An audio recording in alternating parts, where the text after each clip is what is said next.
Halo semuanya, apa kabar kalian di rumah? Ibu Susan berharap semoga kalian semua dalam keadaan yang sehat. Nah, sebelum kita memulai kegiatan pembelajaran kita pada hari ini, marilah kita berdoa terlebih dahulu. Dalam nama Bapa dan Putra dan Roh Kudus, amin. Bapa yang maha baik, hari ini kami akan mendengar cerita para gembala yang mendapat kabar gembira dari malaikat. Kami juga ingin mengunjungimu dan memuji namamu. Terima kasih Yesus telah datang ke dunia. Amin. Santo Agustinus, doakanlah kami. Amin. Dalam nama Bapa dan Putera dan Roh Kudus. Amin. Hari ini kita akan belajar pembelajaran agama Katolik tentang para gembala. Nah, sebelum kita melanjutkan pembelajaran kita, ayo kita dengarkan lagu berikut.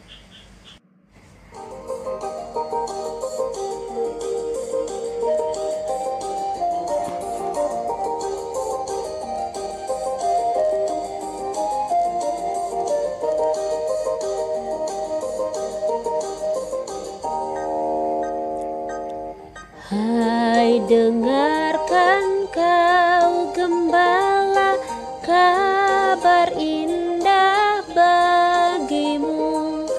Datanglah menuju gua dan menghadap Tuhanmu. Damai, damai, damailah senantiasa bagi umat manusia. Sekarang coba kalian amati gambar berikut. Kira-kira gambar tentang apa ya? Ya, ini adalah gambar tentang gembala yang mendapat kabar gembira dari malaikat. Siapakah gembala itu? Ayo, siapa yang tahu?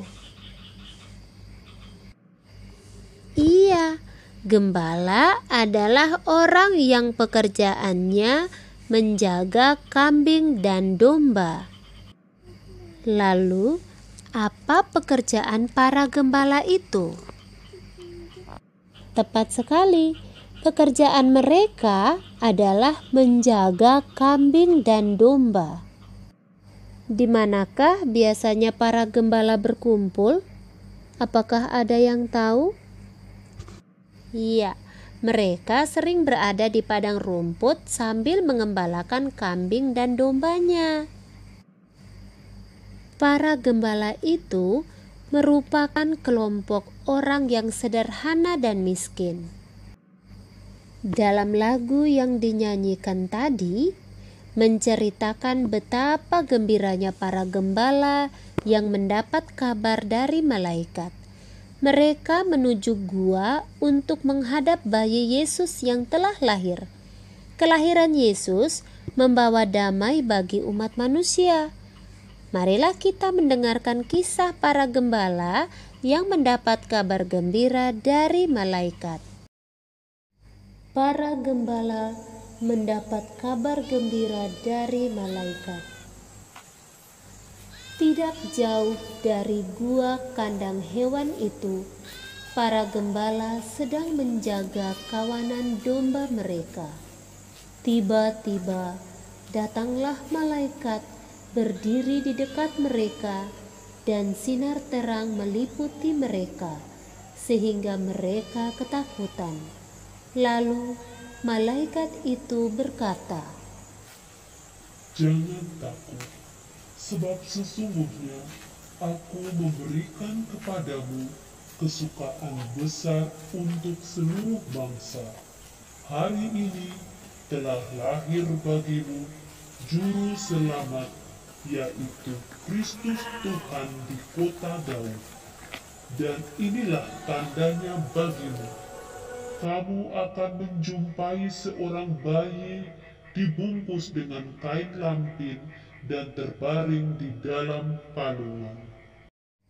Seketika itu juga tampaklah bala tentara surga memuliakan Tuhan, katanya, Kemuliaan kepada Allah di tempat yang maha tinggi, dan damai sejahtera di bumi di antara manusia yang berkenan kepadanya.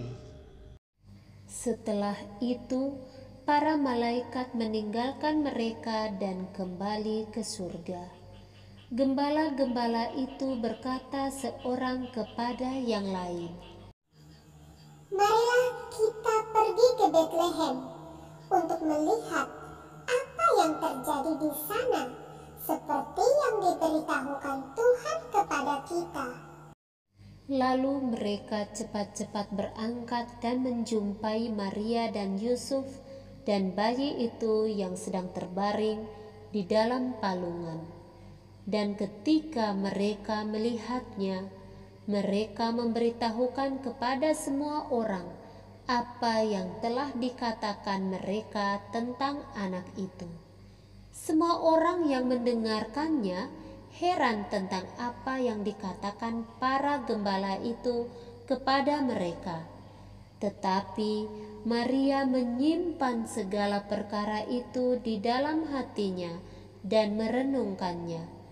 Maka kembalilah gembala-gembala itu sambil memuji dan memuliakan Allah, karena Allah segala sesuatu yang mereka dengar dan lihat, semuanya sesuai dengan apa yang telah dikatakan kepada mereka. Itulah cerita tentang para gembala mendapatkan kabar gembira dari malaikat. Jadi, sekarang kita sudah tahu siapa yang mendapat kabar gembira dari malaikat dan apa yang dikatakan malaikat kepada para gembala itu. Pertama kali yang menyambut Yesus adalah orang-orang yang sederhana, yaitu para gembala. Merekalah yang mendapat kabar gembira dari malaikat bahwa juru selamat telah datang. Mereka juga bergembira dan memuji Tuhan, serta mewartakan kelahiran Yesus kepada semua orang. Yesus datang untuk semua orang, tidak membedakan yang miskin ataupun yang kaya. Semua orang dicintai oleh Yesus. Karena itu, kita juga harus mencintai semua teman tanpa melihat teman kita itu miskin atau kaya. Justru kita harus lebih memperhatikan teman yang kekurangan, yang miskin, yang tidak mendapat perhatian, dan yang tersingkirkan. Dapatkah kalian memperhatikan teman-teman di sekitar kalian yang kekurangan? Semoga kalian bisa membantu mereka dari kelebihan kalian. Baiklah, sekarang kalian akan mengerjakan tugas yang akan Ibu Susan berikan. Tugas tersebut kalian tulis jawabannya pada buku tugas kalian dan silahkan mengumpulkan pada wali kelas kalian masing-masing. Siapa yang pertama kali mendapat kabar gembira dari malaikat bahwa Yesus sudah lahir? Mengapa para gembala gembira setelah mendengar kabar dari malaikat? Apa yang dikatakan malaikat itu kepada para gembala? Apakah kamu senang bila mendapat kabar dari malaikat? Mengapa? Apa yang kamu lakukan bila melihat teman kurang mendapat perhatian? Pada saat mengerjakan tugas-tugas tersebut, kalian boleh meminta bantuan kepada orang tua kalian untuk membimbing kalian menjawab setiap pertanyaan yang diberikan oleh Ibu Susan. Baiklah, pembelajaran kita pada hari ini sampai di sini. Sampai berjumpa pada video pembelajaran berikutnya. Terima kasih.